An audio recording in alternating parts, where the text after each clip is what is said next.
একটা নিউজ ঘটেছে এবং এই নিউজটা সত্য, এবং এই নিউজটা নিয়ে আলোচনা করার আগে দুটো রেফারেন্স দিতে চাই। একটা হচ্ছে আজকের পত্রিকায় যে ইন্টারভিউটা দিয়েছেন আমিনুল ইসলাম বুলবুল, আমাদের অতি প্রিয় বুলবুল ভাই আসসালামু আলাইকুম। এবং এর আগে প্রথম আলোতে তিনি গত 3-4 দিন আগে আরো একটা ইন্টারভিউ দিয়েছিলেন। প্রথম আলোর ইন্টারভিউতে তিনি বলেছেন পাকিস্তান আমাদের জন্য অল আউট অ্যাকশনে রয়েছে, বাংলাদেশের ক্রিকেটকে উদ্ধার করার জন্য বুলবুল ভাইয়ের মতো অসাধারণ অনবদ্য সংগঠকদেরকে উদ্ধার করার জন্য বাংলাদেশের ক্রিকেটকে 1.5 ইঞ্চি উঁচুতে নিয়ে যাওয়ার জন্য পাকিস্তান ক্রিকেট বোর্ড পিসিবি অনেক কাজ করছে, আনকন্ডিশনাল সাপোর্ট দিতেছে, সেই কথাটা তিনি বক্তব্যে রেখেছিলেন।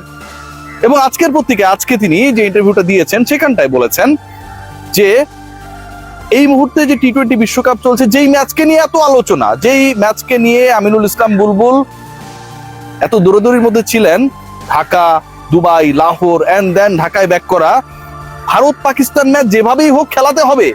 আমিনুল ইসলাম বুলবুল বিশ্বের সবচেয়ে বড় নেগোসিয়েটরে পরিণত হয়েছিলেন, এবং তিনি না হলে পাকিস্তান খেলবে না। পাকিস্তানের জেনারেল, পাকিস্তানের প্রধানমন্ত্রী, পাকিস্তান ক্রিকেট বোর্ডের চেয়ারম্যান কেউই রাজি না। আমিনুল ইসলাম বুলবুল যদি বলে, রিকোয়েস্ট করে বা দুই পক্ষকে গিয়ে বলে যে শোনো, তোমরা দুই দল অনেক করেছো, অনেক নাটক করেছো, তোমাদেরকে খেলা লাগবে, তাহলে ভারত পাকিস্তান রাজি হবে, এবং তারা খেলতে ফাইনালি বুলবুল ভাই এভাবে বলার কারণে রাজি হয়ে গেল। সে আমিনুল ইসলাম বুলবুল এখন 15 তারিখের ম্যাচ দেখার জন্য আসবে না কলম্বোতে, যেখানটা আমরা অবস্থান করছি, যেখানটা আমি মোটামুটি 15টা প্রশ্ন রেডি করছি। ওনাকে প্রশ্ন করলে এখানটা তো আটকানোর কেউ নাই। অন্য জায়গা তো বিভিন্ন সেন্সরশিপ দিয়ে রাখে যে প্রশ্ন করা যাবে না। সংবাদ সম্মেলনে আপনারা আসবেন, প্রশ্ন করতে আপনাদের গায়ে লাগে না। তো আমিনুল ইসলাম বুলবুল কলম্বোতে আসছেন না, এবং কারণ হিসেবে যেটা বলার চেষ্টা করেছেন, বিভিন্ন জায়গায় ফটো কার্ড আপনারা দেখেছেন, যে বাংলাদেশ না থাকায় বিশ্বকাপের ম্যাচ দেখার জন্য তিনি কোথাও মুভ করবেন না। বাংলাদেশ না থাকার পরেও বিশ্বকাপে আপনি দুই দেশকে খেলানোর জন্য, ইন্ডিয়া পাকিস্তানকে খেলানোর জন্য বিশ্বের সেরা নেগোসিয়েটরে পরিণত হয়ে গেলেন। ওই নেগোসিয়েশন শেষে বাংলাদেশে এসে বললেন যে Pakistan doing everything for us.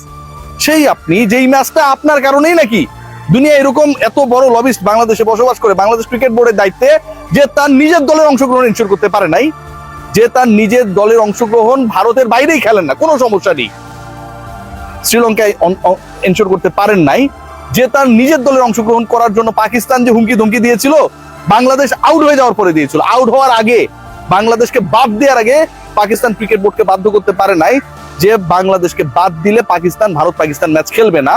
সেই তিনি ভারত পাকিস্তান ম্যাচের নেগোসিয়েটর, সেই তিনি এখন দাবি করছেন বাংলাদেশ না থাকার কারণে তিনি ইন্ডিয়া পাকিস্তান ম্যাচ দেখতে আসবেন না।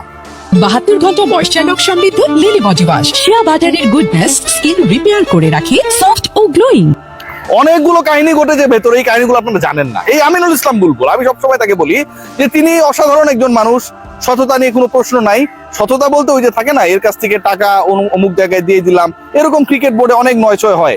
এরকম ক্রিকেট বোর্ডে রাজশাহী বিভাগ থেকে আসা একজন পরিচালক 2 নাম্বারি করেছে, এটা নিয়ে রিপোর্ট আসবে। এবং আপনি কোথায় কোথায় কি 2 নাম্বারি করছেন, নিজেকে খুব চালাক মনে করেন না, সবগুলো বাইর করব।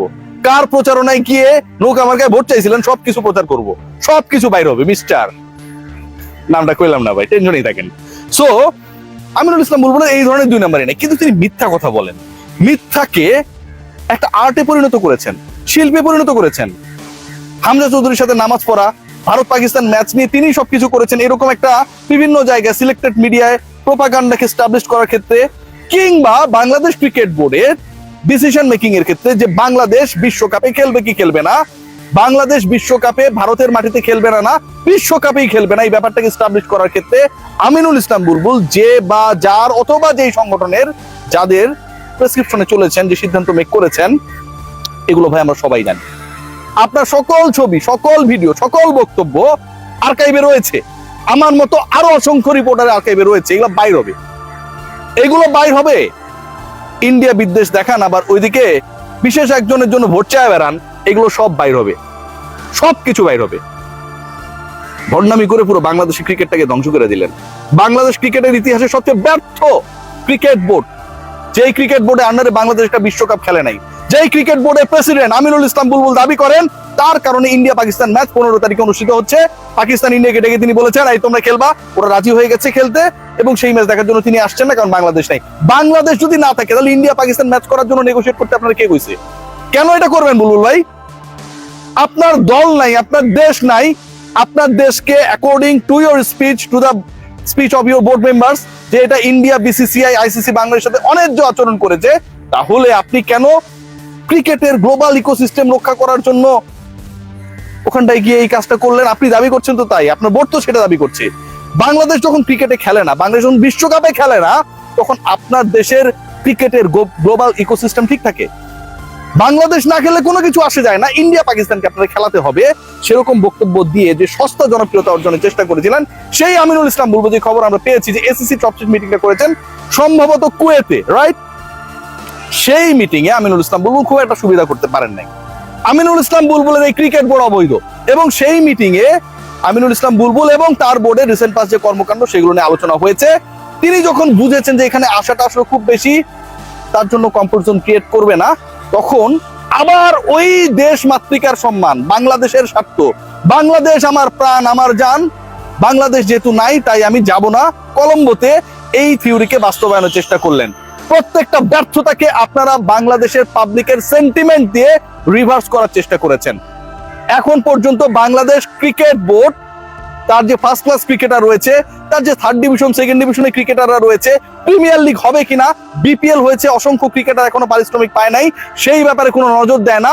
ঢাকা বিশ্ববিদ্যালয়কে, আমার বিশ্ববিদ্যালয় ভাই, 2 কোটি টাকা আপনারা দিয়ে দেন না, 2 কোটি টাকা আপনারা দিয়ে দেন without the approval from the board meeting, আপনারা দিয়ে দিতে পারেন, কারণ সেখানটা আপনাদের উদ্দেশ্য রয়েছে, সেখানটায় আপনারা কাউকে খুশি করতে চান, যে কারণে আপনি এই কাজটা করেছেন।